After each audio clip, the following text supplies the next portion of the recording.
정문화라는 게 정 때문에 안 돼 사실은. 근데 이제 많은 형 동생 이렇게 해갖고 왔어 나한테 계약서. 아이 뭔 계약서야 우리 사이에. 이렇게 한마디 하면 또 그게 또 거기다 대고선 아 그래도 써야지란 말을 하기가 쉽지가 않아. 그게 습관적으로 우리 그렇게 돼 있다고. 처음에 했던 마음도 기억 안 나는데 계약서는 거짓말 안 하잖아. 그때 마음을 표현하잖아. 그때는 이렇게 해도 줘도 된다고 했던 거잖아. 그러니까 계약서는 그냥 써야지 살지. 대표님, 제가 유튜브에서 한번 본 적이 있는데 그 유튜브에서 요즘 중국 사람들은 그 동업을 많이 한다고 하더라고요. 동업을 해서 10억짜리 건물을 다 같이 사서 그거를 시세 차익을 남겨서 이렇게 하는데 그게 어떻게 가능하냐를 얘기하는데 계약서를 엄청 자세하게 쓴다고 하더라고요. 근데 이게 우리나라 한국 문화에서는 약간 계약서를 들이미는 것 자체가 약간 정문화에서 약간 좀 뭔가 너무 이렇게 칼같이 하는 거 아닌가 이런 생각이 드는데 대표님 책에서도 뭐 계약서 얘기가 많이 나오더라고요. 그래서 동업을 할 때 계약의 중요성이나 좀 주의할 점을 알려주신다면 어떤 게 있을까요? 계약서 써야지 무조건. 나 어렸을 때 친구랑 동업 아닌 동업을 해서 술 장사한 적 있었는데 결국은 그 진짜 친했던 친구랑 5년 동안 봤어.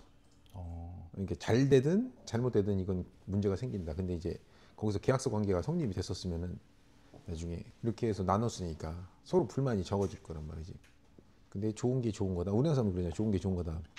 근데 대부분 그래. 중국 애들 같은 경우는 또 그런 게 없어 약간.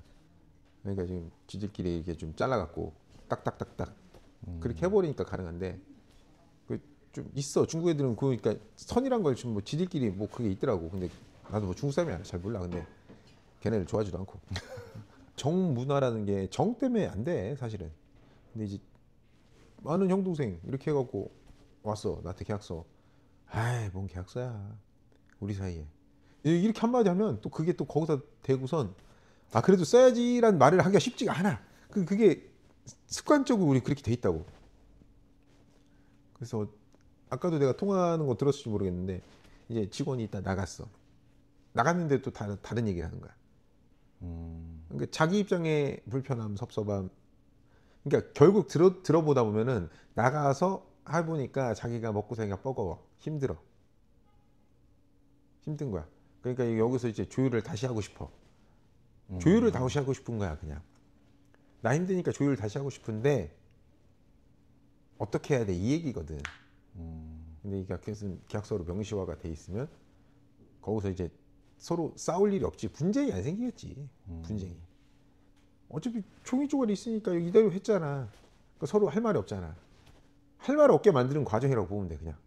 나중에 뒷말 안 나오게 하는 과정. 그냥 진짜 친구랑 동업했을 때도 계약서 있었으면 아마 그렇게 싸우지는 않았을 거야. 네가 잘했니 내가 잘했니 해갖고 네가 일 더 많이 했니 내가 일 더 많이 이런 얘기 안 했을 거라고. 계약서 명시해 놨으면. 근데 또 아직도 우리도 그래. 계약서 쉽게 쓰기 쉽지가 않아. 계약서 막 써야지 하는데 이 정도야 하고 넘어가는 거 나도 있어 아직도. 100% 다는 못해. 근데 이 지금은 이제 계약서를 많이 시켜놨지. 뭐 요즘 쓰기 쉽잖아. 모두의 사인 같은 거. 네. 뭐 그렇게 해놓고 그냥 스캔 떠서 많이 보내고. 그래서 지금도 이제 친한 사람들하고 뭐 거래할 때도 옛날처럼 안 해. 그냥 계약서 다 쓰고. 서로의 관계를 위해서라도 계약서를 쓰는 게 맞는 거네. 그래야지 분쟁의 소지도 적어지고. 그치. 그냥 분쟁 때문에 나중에 사람 잃는 거니까. 아 그냥 일례로 돈 빌려줄 때 친하다고 빌려주잖아. 네네. 응? 솔직히 빌려주잖아. 빌려주고선 그냥 뭐 써? 안 쓰잖아. 근데 이제 돈 빌려가는 사람 입장에서는 그냥 금방 갚는 사람도 있어. 근데 대부분 상황이 여의치가 않으니까 나한테까지 전화를 한 거거든. 근데 이제 갚을 때 되면 생각이 바뀌어. 그 돈은 원래 내 돈이 나가는 거야. 그 사람들 입장에서는. 왜? 힘들 때 돈 빌려간 거는 어디론가 들어갔거든. 들어간 돈이야. 자기가 쓰는 돈이 아니라 누군가 돈 빚을 갚든 뭐든 막혀있던 걸 풀려고 가져간 거야. 그러니까 자기 손엔 들어와 본 적이 없는 돈이야. 근데 그 돈을 갚으려고 보니까 갚을 때 되니까 이거 본전이 생각나는 거야. 이거 난 쓴 적도 없는데 난 만져본 적도 없는데 짜증나네. 도와준 건 벌써 있는 거야. 사람은 망각의 동물이라 시간이 지나면 금방 잊어. 그러니까 그거를 계약서화 시키고 공증 받고 다 해놨으면 불편해도 기억을 하겠지. 예. 자기 일신상에 문제가 안 생기고 어쨌든 그 종이 조각이 있으니까 맞아 나 이때 이렇게 해서 빌렸지. 근데 그냥 빌려준 돈은 어느 생각 망각에도 그래 걔는 먹고 살만하고 난 힘드니까 하고 지나가. 거기서 이제 안 갚아도 되겠지. 솔직히 돈 빌려주고선 한 10년 있다가 갚을 거면은 이자 없이. 요새는 그런 거 없어. 근데 다들 그렇게 하잖아. 그나서.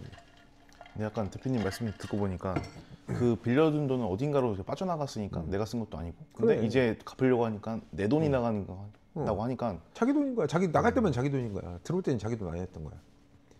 그러니까 그걸로 인해서 자기가 그 위기를 모면한 건 생각을 안 해 사람들이. 그 지나가고 나면 까먹어. 그러니까 이제 계약서는 그런 타이밍에 무조건 필요하다. 그러면 동업이 나쁘다기보다는 계약서를 좀 더 명확하게 구체적으로 쓰는 게 더 나을 수도 있겠네요. 동업이 나쁘다가 아니라 우리나라 정서상 동업이 안 맞는 거야. 아, 우리나라는 뭐가 확실하게 안 하잖아. 두리뭉실하잖아. 대부분 말하는 게. 아 그래 알았어. 아이 우리가 이 정도 사이에 우리 뭐 서로 믿잖아. 그냥 우리 정서에 안 맞는 거야 동업이. 그렇게 해서 하니까. 근데 이제 거기서 계약서가 있고 그걸 다 공증을 받아놓고 뭐 쉽게 해서 지분 지배 구조나 이런 것까지 다 디테일하게 해놓으면 나중에 할 말이 없잖아. 섭섭하다고 말할 것도 없어. 처음에 시작점에 이렇게 다 명시해놨잖아. 근데 이제 명시를 안 하니까 섭섭한 거에 이게 기억 안 나거든. 처음에 한 거 기억 안 나잖아. 그러니까 기억 안 나서 섭섭한 거야. 처음에 했던 마음도 기억 안 나. 근데 계약서는 거짓말 안 하잖아. 그때 마음을 표현하잖아. 그때는 이렇게 해도 줘도 된다고 했던 거잖아. 그러니까 계약서는 그냥 써야지 살지. 안 쓰면 안 쓸수록 나중에 이게 그냥 넘어가고 편하게 넘어갔으면 상관없는데 분쟁 소지가 일이라도 생기면 문제가 생겨. 그럼 무조건 문제 생겨. 그럼 누가 힘들어진다? 본인이. 그러니까 계약서 나 힘들기 싫고 나 불편하기 싫어서 쓰는 게 계약서야. 근데 그 우리나라는 좀 그런 걸 잘 모르지. 그러니까 이제 좀 끌려다니고 정에 끌려다니고 하다 보니까 조금 했던 생각들과 말이 흐지부지 되는 경우가 많아.